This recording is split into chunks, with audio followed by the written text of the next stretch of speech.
नमस्कार विद्यार्थियों, मरुधर महाविद्यालय के ऑनलाइन क्लासों में आपका स्वागत है। बीएससी पार्ट सेकेंड ईयर की बुक हम इलेक्ट्रॉनिक्स फिजिक्स के बारे में बात कर रहे थे, जिसका आज थर्ड लेक्चर है। टॉपिक था सर्किट एनालिसिस, परिपथ विश्लेषण। किसके बारे में बात कर रहे थे? परिपथ विश्लेषण। उसमें हमने सबसे पहले नेटवर्क के बारे में बात किया।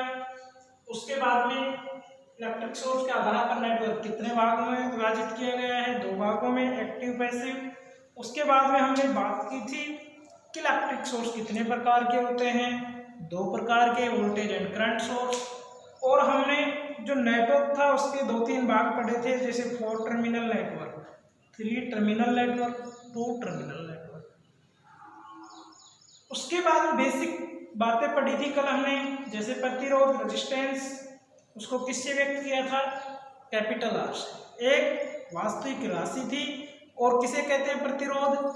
आवेश प्रभाव में उत्पन्न बाधा को प्रतिरोध कहा जाता है। ये बात पढ़ी थी प्रतिरोध के बारे में। किसे व्यक्त करते हैं? आर से, वास्तविक राशि है। दूसरी बात हमने क्या पढ़ी थी कल? प्रतिघात। प्रतिघात क्या होता है? यह एक काल्पनिक राशि होती है और इसे किसके द्वारा व्यक्त करते हैं? कैपिटल एक्स के द्वारा व्यक्त किया जाता है। यह प्रेरकत्व और किसके लिए? धारिता के लिए परिभाषित एक शब्द है। ठीक है। उसके बाद में हमने बात की थी कि जो प्रतिघात होता है वो 2 प्रकार का होता है, एक तो प्रेरणीय और दूसरा धारिती। तो प्रेरणीय के प्रतिघात जिसे एक्सएल के द्वारा व्यक्त किया जाता है, एक धारितीय प्रतिघात जिसे एक्ससी के माध्यम से व्यक्त किया जाता है। उसके बाद हमने शायद प्रतिबाधा पढ़ा था। प्रतिबाधा किसे कहा था? याद है या नहीं? प्रतिरोध और प्रतिघात का जो संयोजित रूप होता है वो क्या कहलाता है? प्रतिबाधा कहलाता है। उसके बाद में हमने क्या पढ़ा था? प्रवेश्यता। प्रवेश्यता क्या होता है? प्रतिबाधा का व्युत्क्रम फलन प्रवेश्यता कहलाता है। उसके बाद रेखीय प्रतिबाधा, अरेखीय प्रतिबाधा, द्विपार्श्विक प्रतिबाधा। 3 बिंदु ये हो पड़े थे। तो रेखीय प्रतिबाधा यानी कि ऐसी प्रतिबाधा जो ओम के नियम का पालन करे। किसका पालन करे? ओम के नियम का पालन करे, उसे क्या कहते हैं? रेखीय प्रतिबाधा। दूसरे शब्दों में, यदि किसी प्रतिबाधा से प्रवाहित धारा और उसके सिरों के बीच उत्पन्न विभवांतर के मध्य यदि हम एक ग्राफ खींचे तो वो सरल रेखा में प्राप्त हो तो क्या कहलाता है? रेखीय प्रतिबाधा। जिसे जैसे यानी कि उदाहरण के रूप में हम व्यक्त करें तो क्या क्या होता है उदाहरण? प्रतिरोध, प्रेरकता, धारिता, ये उसके उदाहरण।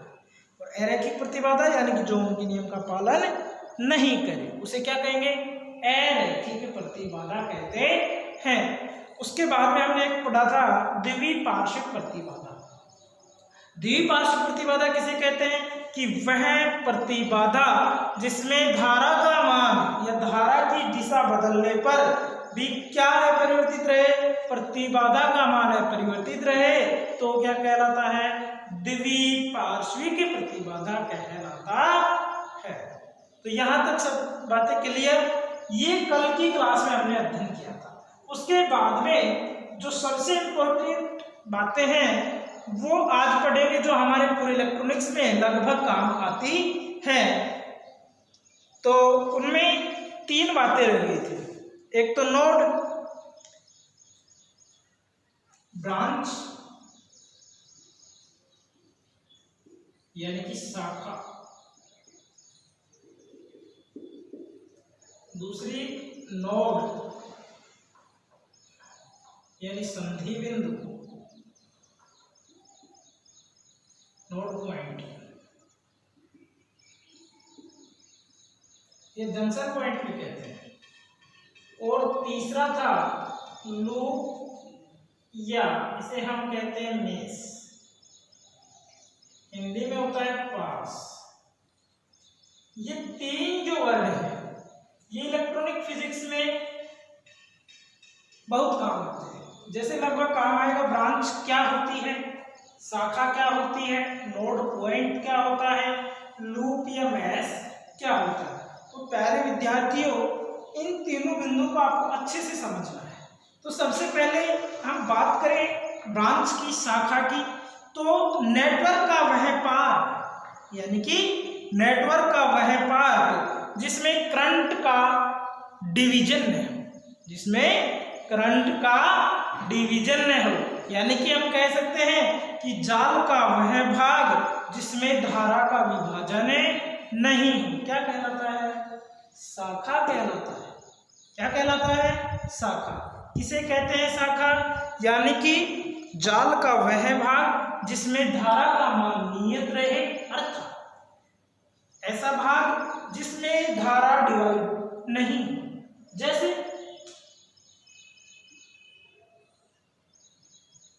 ये दो बिंदु हैं ए और बी, ये एक शाखा है।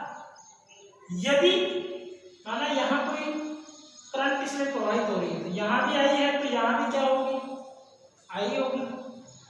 यदि इसमें एक और लाइन खींच दी जाए, जो बिंदु सी है, ये डी, तो यहाँ आई करंट प्रवाहित हो रही थी, तो क्या यहाँ भी आई होगी?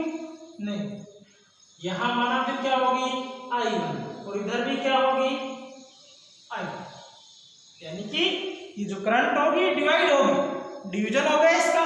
तो ये फिर क्या है? जो ए बी सी डी ये शाखा नहीं है, शाखा ओनली कौन सी है? फिर सी से डी ये एक शाखा है, बी डी एक शाखा है, ए और डी एक शाखा है। तो शाखा किसे कहेंगे? कि जाल का वह भाग जिसमें धारा का मान नियत हो, अर्थात जाल का वह भाग जिसमें धारा का विभाजन नहीं हो, क्या कहलाता है? शाखा कहलाता है। ठीक है प्यारे स्टूडेंट्स, ब्रांच का जहां भी नाम आए तो आपको ध्यान रखना है कि इसमें धारा का विभाजन नहीं होता है। उसके बाद में नोड पॉइंट है जंक्शन पॉइंट। जंक्शन का नाम तो आपने खूब सुना होगा, जैसे Jaipur junction, Kota junction, Delhi junction, सुना है ना? वही जंक्शन है, उसी रूप में इसको हम समझते हैं। जैसे हम जयपुर में बात करें तो गांधीनगर रेलवे स्टेशन है, एक जयपुर जंक्शन। तो गांधीनगर रेलवे स्टेशन यानी कि उस पर तो ट्रेन आती है और चली जाती है, कोई क्रॉसिंग नहीं है, नहीं यहाँ से कोई नया स्टेशन से कनेक्टेड है। कहने का मतलब समझना कि इस स्टेशन से, जैसे ये है गांधीनगर और दूसरा है अपना जयपुर जंक्शन,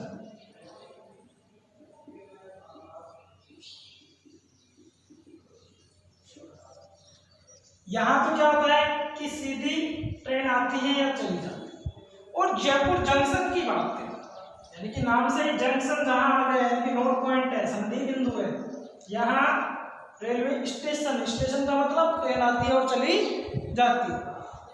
इसका मतलब है कि यहां से एक दूसरा बिंदु जैसे कोटा से भी कनेक्टेड है, यानी कि बीच का जो बिंदु हो गया ये जयपुर जंक्शन किससे कनेक्टेड है? कोटा से। कहने का मतलब क्या है? पहले एक शाखा थी, उसमें धारा का जब विभाजन किया तो तीसरी बात हमारे को, कहने का मतलब क्या है? पहले एक शाखा थी, उसके बाद उसका विभाजन किया, तो जहां से उसका विभाजन हुआ है वो बिंदु नोड पॉइंट कहलाता है। क्या कहलाता है? नोड पॉइंट कहलाता है। यानी कि फिजिक्स की भाषा में हम बात करें तो जाल में परिभाषित वह शब्द या वह बिंदु जहां पर धारा का विभाजन होता है। जाल में परिभाषित वह बिंदु जहां पर धारा का विभाजन होता है नोड पॉइंट कहलाता है। स्टूडेंट्स ध्यान से समझें कि ब्रांच तो क्या होती है? जहां पे धारा का विभाजन नहीं पाए या नहीं होता।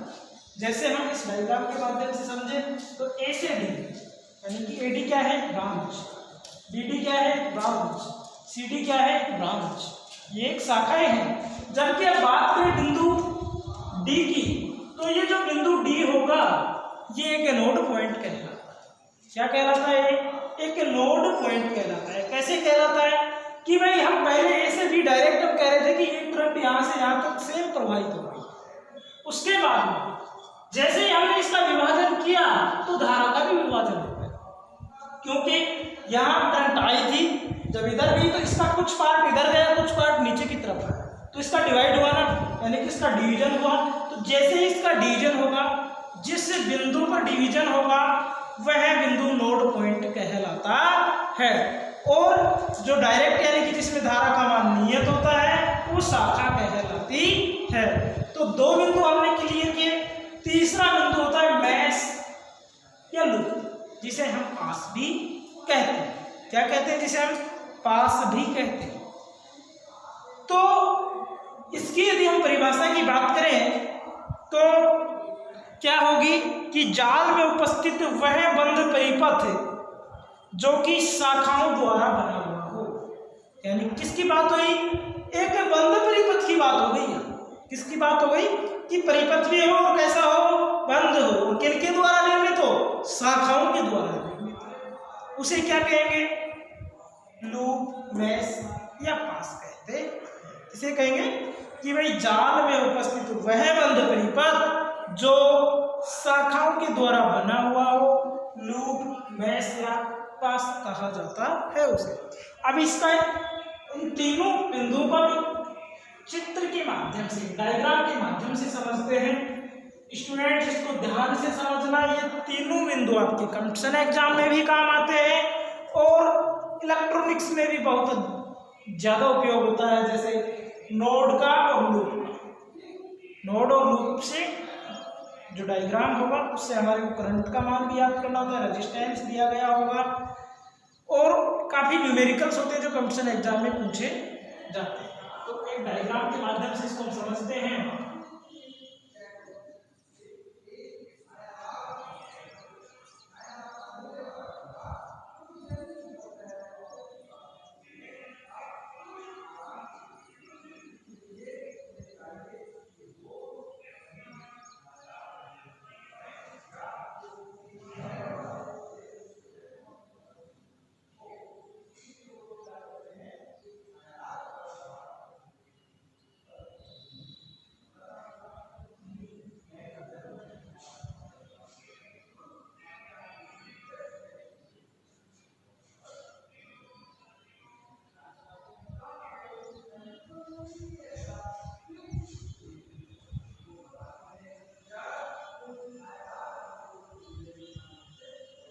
ये एक डायग्राम है।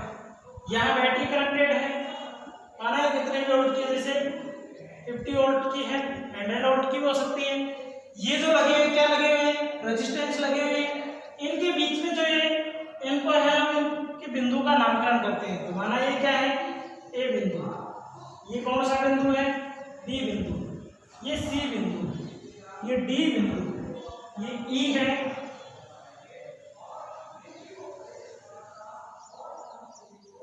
एफ, जी, एच। ये हो गया, ये इनका नामकरण हो गया। रेजिस्टेंस को भी कह सकते हैं, जैसे ये R1 हो गया, ये R2 हो गया, ये R3 हो गया, ये R4 हो गया, ये R5, R6, R7। ये रेजिस्टेंस का नामकरण हो गया। अब इस डायग्राम के माध्यम से तीनों बातों को समझ सकते हैं। तो विद्यार्थियों, इनमें शाखाएं कौन कौन सी हैं? भाई इसमें इस डायग्राम में शाखाओं की बात करें तो कौन कौन सी है?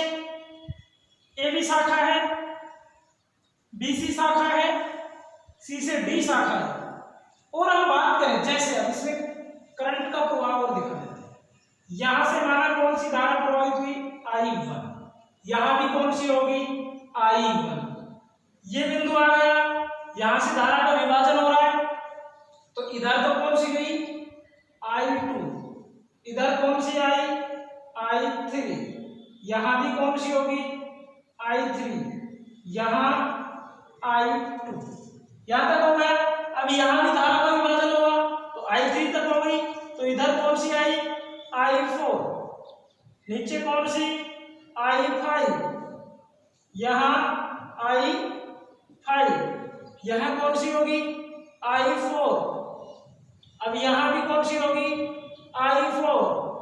यहां तक भी कौन सी होगी? I4। यहां हम बात करें तो ये बिंदु आ गया, यहां से यहां तक तो कौन सी आई, I4, यहां से इस साइड में जाएगी तो कौन सी होगी, I5, इधर कौन सी होगी, I3। ठीक है, तो आई बात समझ में कि करंट का प्रवाह कैसे हो रहा है, I1 I2, फिर वहां उसका डिवाइडेशन हुआ तो क्या हुआ, या डिवीजन हुआ तो क्या हुआ, I4 और I5 के रूप में डिवाइड हुई। उसके बाद में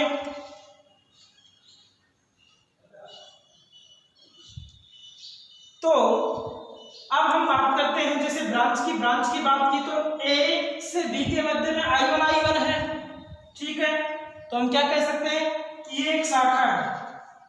B से C के मध्य क्या है, I2 है, तो हम क्या कह सकते हैं कि यह भी एक शाखा है। C से D के मध्य भी एक शाखा है, D से E के मध्य भी, और अभी हम क्या इसको भी कह सकते हैं कि CDE एक शाखा है। CDE एक शाखा है, क्या एक शाखा है, क्योंकि इसमें धारा का विभाजन नहीं होगा। अब इसमें हम नोड पॉइंट की बात करें तो नोड पॉइंट कौन कौन से हैं, जहां पे दो या दो से अधिक शाखाएं मिल रही हो, वो कौन सा पॉइंट कहलाएगा, नोड पॉइंट। कौन सा पॉइंट कहलाएगा, नोड पॉइंट। तो प्यारे विद्यार्थियों, यहाँ नोड पॉइंट बी, क्योंकि यहाँ भी धारा का विभाजन हो रहा है, सी यहाँ भी धारा का विभाजन हो रहा है, एफ और जी ये नोड पॉइंट होते हैं। उसके बाद हम जिसकी बात करें जो लूप, क्या कहते हैं, वह जाल, जाल में वह बंद परिपथ जो किसके द्वारा निर्मित हो, शाखाओं के द्वारा। तो यहाँ A B G H A एक बंद परिपथ है, A B G H A, तो ये क्या कहलाएगा, लूप। लूप कौन सा होगा भाई, शाखा तो हो गई AB BC CD ETC, देख लेना। उसके बाद नोड पॉइंट कौन से हो गए, DC GF, उसके बाद लूप कौन कौन सा होगा, AB GH A, इसी प्रकार दूसरा होगा BC FG B, इसी प्रकार तीसरा होगा CDEFC। तो प्यारे स्टूडेंट्स, आज हमने बात की है 3 बिंदुओं की, ब्रांच, नोड, लूप। तीनों आपके अच्छे से समझ में आ गए तो इलेक्ट्रॉनिक्स के काफी बातें समझ में आ जाएंगी और आपको न्यूमेरिकल करने में भी प्रॉब्लम नहीं होगी। तो आज आपकी क्लास में न्यूमेरिकल से संबंधित भी बातें सरल कर सकते हैं। कैसे, क्योंकि जब हमारे को R1 और I1 का मान दिया गया होगा तो V का वैल्यू निकाल सकते हैं, V दिया गया हो, R दिया गया हो तो I की वैल्यू निकाल सकते हैं। और ज्यादातर बातें नोड और लूप एनालिसिस में पूछी जाती हैं। कल हम अध्ययन करेंगे किरचॉफ लॉ। तो अपनी नोटबुक में लिखना है, समझना है और खुद को भी प्रयास करना है। शाखाएं कौन कौन सी हैं, नोड पॉइंट कौन से हैं, लूप बिंदु कौन से हैं, या लूप कहाँ है, कहाँ से कहाँ तक को हम लूप कह सकते हैं। तो ये आपको घर पे प्रैक्टिस करनी है।